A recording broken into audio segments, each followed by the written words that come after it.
Are we on? Okay, well, let us start the admin exec meeting, 3 o'clock in the afternoon on the 8th of February. Thank you for coming. For all of you in virtual land, thanks for dialing in. Do we have any public comments online or in person? Seeing none.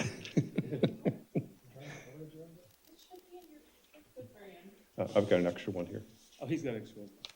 Well, I think. Okay. Any committee comments? Mr. Vice President? None. Okay. On to item number 3 then. Special District Risk Management Authority, notification of nominations. Who is going to lead that discussion? Well, it's that time of the year where we start getting inundated with these sorts of election nomination things. So this particular one is for the Board of Directors of Sederma. And if I remember right, I think it's May is, okay. Yeah, they're looking for nominations by May. This is just I guess I'll call it the first shot over the bow to give you a heads up that they're looking for nominations. Gives you the qualifications, the general election information, what's required for the application. So this will just go to the board. If they want to make a nomination, it'll be your prerogative to do so. But again, we have until May 1st, so I don't know if you want to. Sometimes they send out candidates, well, they don't have nominations yet, so I was going to say. Yeah, we'll probably see those when they come out. First of all, we need to get nominations by May 1st, and then I'm pretty sure that they'll send out qualification statements, or candidate statements, that sort of thing, prior to the election. So this meeting, if you want to make a nomination on Monday, you can do so. Or the next meeting? Or not. Or not. Yeah, exactly. What did he do? Risk management, authority. I assume it's the meetings are in Sacramento. I don't know what the requirements are for attending the meetings. I mean, it's more common now that you can attend virtually, obviously, with COVID and the ability to participate remotely. But as far as the required meetings, I don't know if they're monthly or quarterly or what. I think they send out more information as it gets a bit closer. I think they send a packet out, you know, what responsibilities are and what the meeting things are. Because I mean, We can certainly put it on the agenda for March. Like I said, we don't have to respond until May 1st. So, Okay. Okay. Well, I don't mind having a heads up, but yeah, I agree. It'd be nice to know a little bit more about what the position is, and so we could make a. Because you like to do everything. You might want to get on that one too. Well, we were looking at, what was that other one last year that we considered? Oh. Decided not to I apply. forget, isn't that the Kern County one that's, Yeah. that approves new It's a district. districts? Yeah. LAFCO? Yeah, LAFCO. Yeah. LAFCO, yeah. Okay, so we'll, I guess, talk about that a little bit on Monday. All right. All right, number 4, discussion of Senate Bill. Yeah, I know. I thought this one was going to be removed. I guess there's still reasons to have some discussion on this. well, what you have in your packet there, I actually sent you by email, maybe a I saw couple of weeks that. ago. As a result of signing the agreement with Eagle Aerial, one benefit was a 2-year membership in California Water Efficiency Partnership. And this came across in the email, and I thought it was very good information. It gives you the background for each of the for the outdoor and indoor standards, kind of where the legislature's at. Yeah. So I think rather than me read it to you or give you, I have no additional information. This is this is as of January 30th, so it's probably the best information available at this point. So I just wanted to provide you with that. And what's who's the owner of this document? what is what? Who wrote it?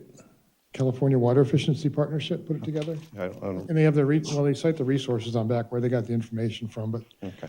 That's right, you sent that's the this. group that published it. I don't know who specifically wrote it, but it Okay. comes from that group. I just didn't recognize that group name, but And again, I think it'll probably prove to be a benefit that we have membership based on this sort of information. I think they put out regular newsletters with information on legislation, so we'll probably be, I would think we would get those as well.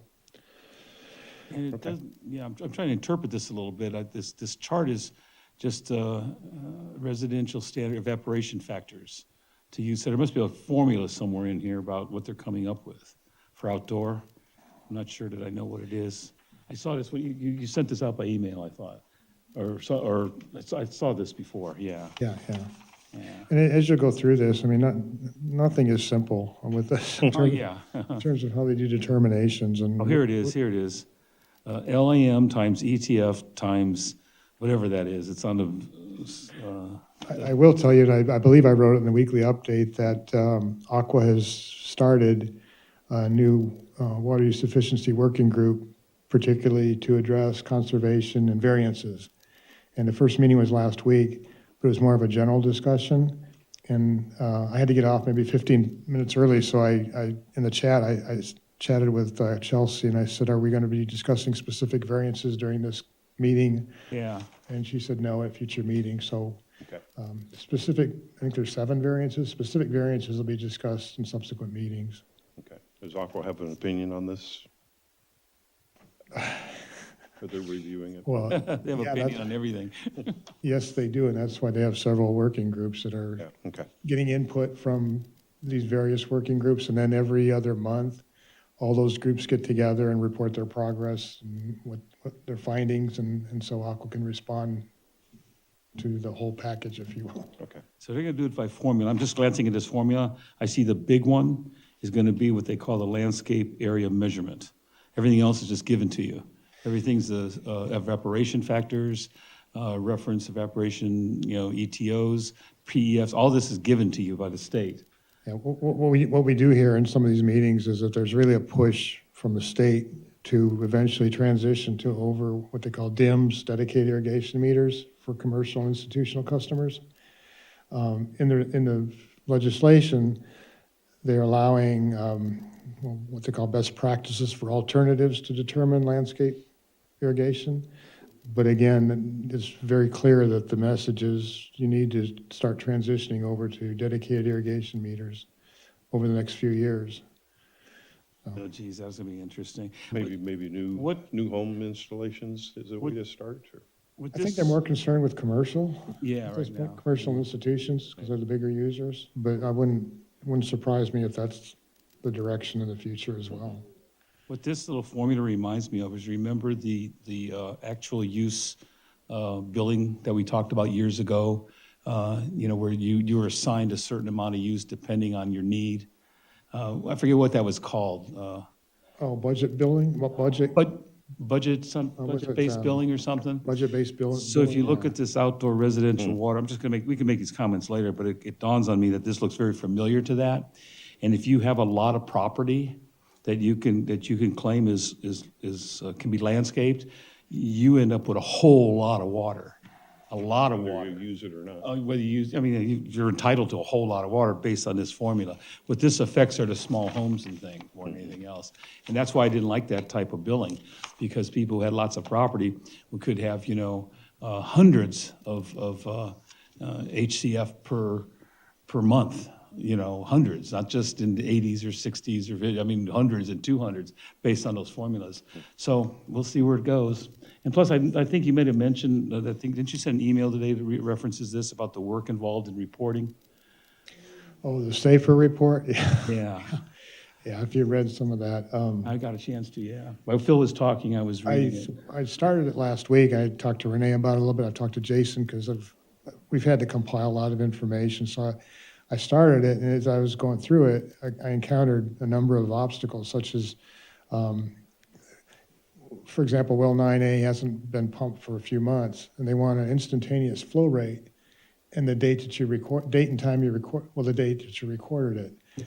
And when you say you haven't pumped the well, you check that it's been inactive, it still forces you to put that instantaneous flow rate in there, and it won't let you complete that section until you put one in. So I got with Ken Silliman, and he gave me some number to put in. I put a number in there.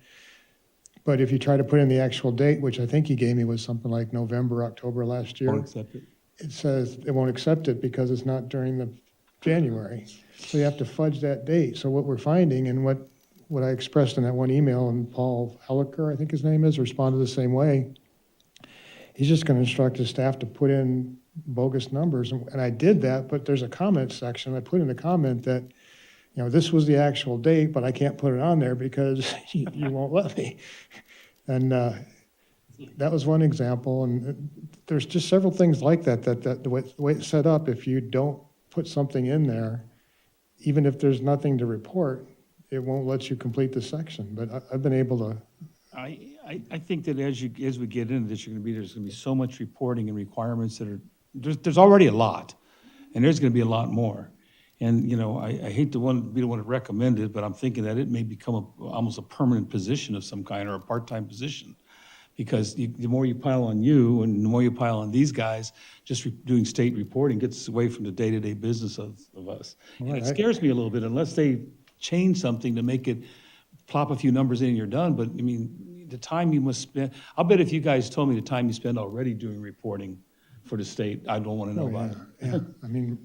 Renee does a lot of that, Jason does a lot of it, Ty does, Yeah, I of course, know. the financial. And, Pile all that together. yeah, I was encouraged, though. I sent that email to Chelsea the other night, and then from Aqua, and she responded. You saw the response that she went ahead and forwarded it to one of the board members of the state board, and then she forwarded it to another one that they've been dealing with. So it was, and then she said, I probably should have asked you, but I said, I didn't mind at all. If it raises this point to the state that, we're being burdened by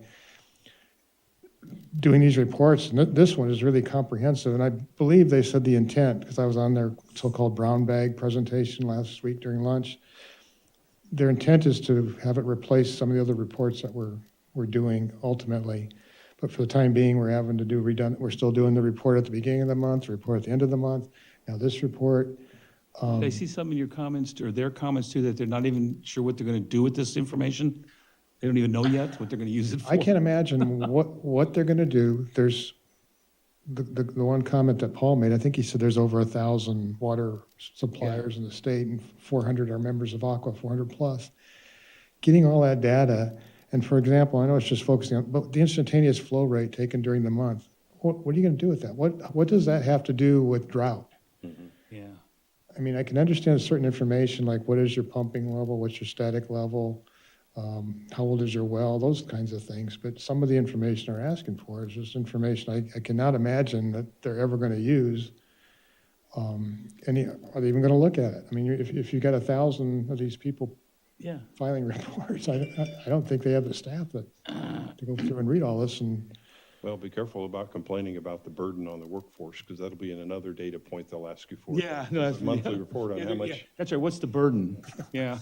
well, Jason's had to create to modify the one report to create, and then had to create a report because they asked for the maximum day demand of each month, which we didn't have. He had to create a report for that, which he did, but. Oh, well, they've all helped. But it's just like, and I don't want to just throw the report on one of them because they're all stuck with all this stuff to do too. I get it. So. Maybe you ought to draw a name every month, and that's the person that has to do it all. Could be the Employee of the Month award. Yeah. Yeah. In honor of. How about a Put your name director? on the wall too. How about a director? But I will say, earlier in the week, I thought there's no way we're going to get this done until next week. But I was able to spend some time this morning during the GA meeting and after What Phil was talking. to get information put in, especially after Jason gave me some information and Ken gave me the instant flow. So it's done. I'm at the point where they do a check and they said there's no errors. So I just want to review it and just take a breath before I submit it. So. Yeah, because it appeared to me that when your first email came out, that it's almost overwhelming at this point to get it on time, because their timing is such. Yeah. Exactly. Yeah. And yeah. All right. It So no good news. all goes back to the point that this was put out without any input. Mm-hmm. Generally, the practice is the state DWD, the Division of Drinking Water, the state board will put out something and allow a 45-day comment period, some comment period for review, a process for review. And this it didn't. They just sent out a note, says this is a new report. You have to submit it, establish your account, see how frequently you have to do it. Because there are some agencies that have to do this weekly. At least we've got a reprieve on that, Oh, right? yeah, Once- absolutely. Weekly. Yeah, you had to go check the site, and then if the state determined that you're at risk, then you'd have to do it weekly. If you're not at risk, you can do it monthly and submit it quarterly. You don't have to submit it necessarily monthly, but you have to submit it quarterly. But obviously, you have to do it monthly. Wow. So nothing good out of this, No, of course. No, But it costs, but it costs money. nothing usually comes Yeah. out of unfunded mandates. Yeah, all right. All righty then. Item number 5, draft agenda for regular board meeting. Glance Where do we here. have that? The very end here? There we go. Is that the variance we talked about before on there, Renee? The Plan and Equipment Committee, we've talked about this variance once before. You've come to some conclusion on it or something? So They changed where they were going to come off Okay. Monte Vista to coming off Kendall. Good. there is one item, I don't see it on here. If I'm missing it, let me know, Lauren, but the item we talked about with Jim to add to the agenda about the replenishment fee. I'm still waiting for the. Right. So it isn't on the, I just want to make Mallory and Ron aware that that'll be added to the agenda for Yeah, open good. discussion. Yeah. That's a discussion on how to handle that reserve. We handle it, and I think there's actually a resolution that'll be brought forward. So yeah, that'll, just be aware that's to be added. It's not on this draft. Okay, Okay. let's see, we've got an update. Are you going to be in on the phone call with Emily and Lisa tomorrow? Tomorrow? Yes. Yes. That's it, 3 o'clock? Hmm? 3 o'clock, 3 o'clock. yes.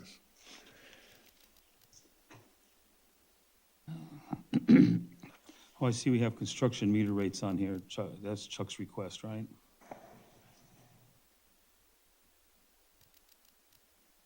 Who's going to be handling that one, the discussion? The construction meter? Ty? Yeah, the construction meter, yeah. Yeah, we discussed it at Finance Committee already, so. Oh, you yeah, have? yeah. Okay, so we're ready to move with that one? Or else That's something? we'll hear about bulk rate versus the way we charge for 2-inch meters and, Bulk rate versus construction meters, yes. yeah, right. So that recommendation was presented to the committee, and they approved it to go to the board, so. I needed- Staff To do the bulk recommendation. rate. Okay, that makes sense. The new for construction meters, not, it's the new rate for construction meters. Okay. Yeah, okay.